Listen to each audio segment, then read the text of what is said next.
Hi, this is Olga Baskotova at Next Stage Advisory. I recently heard from a small business owner, and she was wondering whether she should hire somebody to build her financial model as she goes into fundraising or working with banks to get debt, and she didn't know where to start.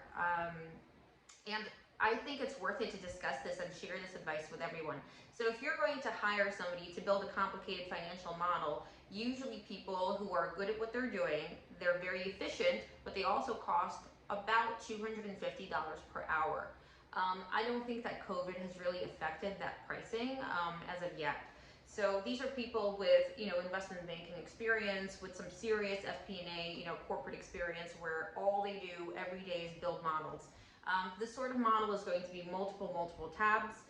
It's going to have your P&L, it's going to have your balance sheet, again, projected forward. It's going to have a working capital tab, it's going to have a cash flow tab, it's going to have some sort of valuation, it's going to have multiple tabs for both your revenues and expenses and your employees, because these are huge parts of your financial model, and there are so many assumptions there that you're going to have multiple tabs just to have to be able to play with all these assumptions and build them out and forecast them properly, right? And so when you're, if you need to spend 20 to 50 hours on this financial model, and most businesses have multiple streams of income, and each one of those incomes needs to be separately modeled, you may end up spending $10,000 or even more on your model, and that's pretty standard.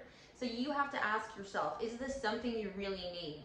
If you're going into like a Series A, definitely Series B. So like, let's talk about, a really large seed or a Series A. You definitely need that, and your investors will be looking for that. But if you were a small business owner who's not planning on really going that startup route, you just need to have a good forecast for your business. You don't need to spend that kind of money and hire a person to do an investment banking model for your business. What you need is a P&L forecast, and you need a cash flow forecast. And those are two separate things, right? Because their cash shows you how much cash you have coming in and out every single month.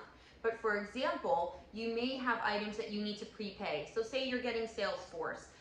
You have to prepay on a quarterly basis, or maybe even for the year, depending on your contract. So in cash, this is a large chunk of cash that's going to come out today. Meanwhile, in accounting, on your P&L, the expense is going to be split over time. So the P&L is not a good, some people just have the P&L forecast, and then they run out of cash because they're not monitoring and forecasting the cash. So it's really important for businesses, especially that need some sort of fundraising, that aren't profitable yet, or need a loan from the bank. You need to know when you need that money. That's why you should definitely have the cash flow forecast. So those are the two key items that really any founder needs. So make sure to forecast your P&L, and really you can download the results, your P&L results from your business, from your QuickBooks, and use that chart of accounts to build out the model, to forecast each one of those revenues and expenses, if you wanted to do it by yourself. For cash, it's a little bit more complicated because you have to really think about it. You can go off from your bank statement. You can take the last couple of months or even a year of your bank activity, and kind of break out the money in and money out. Your money in should be tied to your revenues. So how quickly do you collect on your revenues? Is it 60 days? Is it 30 days? And so the cash follows from the invoice on the P&L.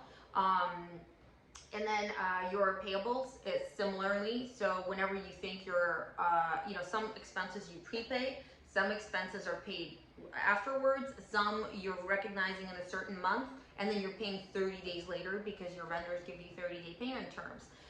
So it gets a little bit more complicated on the cash flow. I do believe that every founder, if they have the time, they can figure it out. Now, it may be more cost effective for you to actually hire somebody to help you with the cash flow.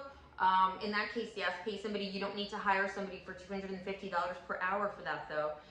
That's a less complicated forecast. So you can literally go to any CPA. There are a lot of people on Upwork that help with this sort of stuff, that have experience of building cash flow models. So I would go with something simple, something that you can understand. Never take anything from people, from experts, if you can't understand what's happening there. So every single financial model, no matter how complicated, needs to be easy to understand, and needs to have clear assumptions so that you know exactly what the inputs were and what it's based on. Ideally, you would also have some toggles there for input so that you can have multiple scenarios, but that's a little more complicated. So hopefully this was helpful. If you have any questions, let me know. Thank you.